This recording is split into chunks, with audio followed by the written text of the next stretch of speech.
Hi, I'm Chris Wardlaw for Auto by Tel, and today we're reviewing the 2013 Audi S6, a luxury sports sedan with a twin turbocharged V8, standard all-wheel drive, and a number of performance upgrades.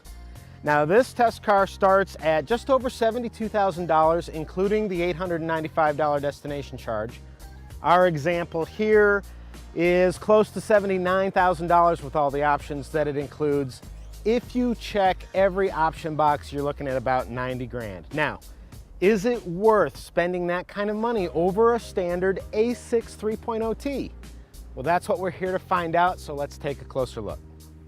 Now, even though the S6 is a performance-tuned version of the A6, it doesn't really scream speed on the outside. In fact, unless you looked closely and you saw the S6 badge on the grille, on the brake caliper, on the trunk, or this V8T badge, you probably wouldn't even know the difference. Now, personally, I like this stealthier approach to performance, but I do realize that some people like to proclaim in a louder way that they were able to pop for the most expensive model. Now, one reason I really like the subdued appearance of the S6 is because this is a car that's got serious hardware designed to create serious speed, and I have a serious aversion to speeding tickets. What we're looking at here is a twin turbocharged 4-liter V8, 420 horsepower, 406 pound-feet of torque. Torque is made all the way from 1400 RPM to 5200 RPM. 0 to 60 in 4.5 seconds. Now, this is connected to Audi's 7-speed S-tronic automated manual gearbox. It's got aluminum paddle shifters on the steering wheel and a manual shift gate on the console. It's connected to a Quattro full-time all-wheel drive system. The power is split 40-60 with a 60% bias to the rear wheels under normal driving conditions. In the back, there's a sport rear differential. That splits power from side to side as is necessary. And I gotta tell you, because of the way the torque peaks and the horsepower peaks, basically from 1400 RPM on up, this thing's got a cascade of power when you stomp on the accelerator pedal. It is a real rush to drive. All right, so the S6 has a 14.1 cubic foot trunk, and that doesn't sound like a lot of space, but it's really deep from the bumper to the rear seat back, and you can see how much stuff I put in here. And the thing I love about it is the space is really usefully shaped. It's a big rectangle, the hinges are enclosed, and if you're a skier, there is an enormous pass-through that goes between the two rear seats. It's big enough for several sets of skis, so plenty of room here for 4 people, hit the slopes, no need for a roof rack at all. All right, so the S6's rear seat isn't exactly what I'd call roomy, but once I'm in here, I'm okay. I've got good thigh support, decent leg room. These seat backs are hard though, and these nets don't help. So you gotta watch your knees and shins when you're getting in and out. I've got lots of underseat foot space, and there's a 4-zone climate control system, so each person in the car can have their own desired temperature setting. Now, one of the more obvious hints that this car has serious performance intent are these diamond-stitched premium leather sports seats with these manual thigh adjusters on the bottom. They've got integrated headrests, an S6 emblem embossed on them, and if anything on the car, they are the most obvious hint as to the performance that awaits under the hood. As you can expect, they provide exceptional support. There's no reason when you're flinging this car through a set of S-curves to brace your legs on either the console or the door panel. The seats hold you in place, yet they're not overly bolstered, which means getting in and out is relatively easy.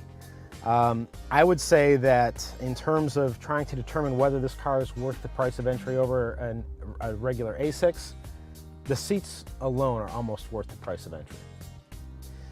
All right, so as you would expect of a car in this price class, this car is loaded with features and content. So I'm gonna focus on the best and the worst of it, all right?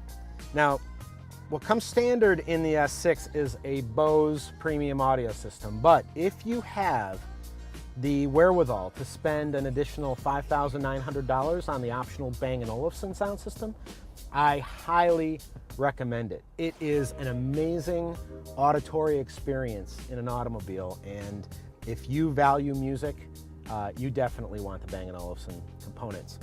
The worst thing about the interior of the S6 is this array of controls that you see here on the center console.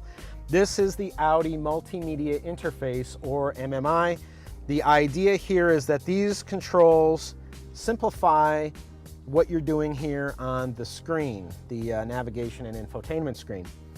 What happens in reality is, and maybe this, after you've owned the car for a while, this isn't a big deal, but what I find even after, I've driven this car 500 miles, I find myself constantly looking down here to find where the nav button is, where the telephone button is, where the radio button is, where the media button is, where the menu button is. And because I'm referencing these hard keys, I spend a lot of time looking down at the center console. I can't even see peripherally what's going on in front of me. Now, it's a good thing that this car comes with something called Audi Braking Guard, which will autonomously brake the vehicle at speeds under 19 miles an hour to help you keep you from hitting somebody in front of you. But I just find this incredibly irritating because I reference here, I'm not paying attention at all to what's going on over here. And you'd think in a German car that is capable of triple-digit speed that they would have a touchscreen up here where you can at least peripherally see what's happening. The other problem with this is when you have a drink, and I know, Germans don't think we should be drinking and driving any kind of beverage. The problem is if something like this were to, have the lid pop off, which is what happened to me this morning, and have things spill on these buttons, I know firsthand that they get sticky and difficult to operate if that ever occurs. Okay, given all of the performance hardware this car's got, it almost goes without saying that it's an incredible performance machine. And I will say that, if you put this car on one of your favorite back roads that you know exceptionally well, you're going to cover ground as fast or faster than most sports cars. It is incredibly fun to drive, especially with the optional 20-inch wheels and tires, which my test car has. Now, there are a couple of problems. Number one, I'm driving it way too slow right now, but I'm in a beach parking lot and there are pedestrians. That's number one problem. Number two is there's a lot of road roar and tire noise that comes up from the tires in this car. Part of it is because of the 20-inch wheels that my test car's got, but part of it is also because Audi has elected to use something called active noise cancellation to mask the activation and deactivation of the cylinder on demand technology. So when the engine switches from 4 cylinders to 8 cylinders, they've wanted to mask that activation and deactivation, and as a result, they've also masked the beautiful, magnificent burble and roar of the V8 engine. Now, I would prefer personally more V8 engine noise, less tire noise, but really otherwise, I have zero complaint about driving this car.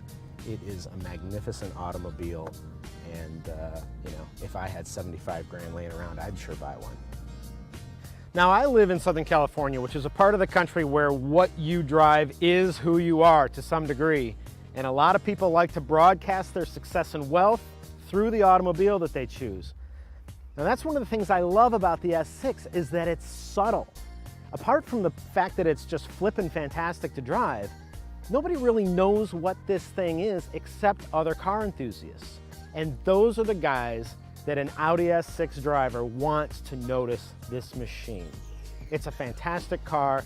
If you have the means, I strongly recommend it.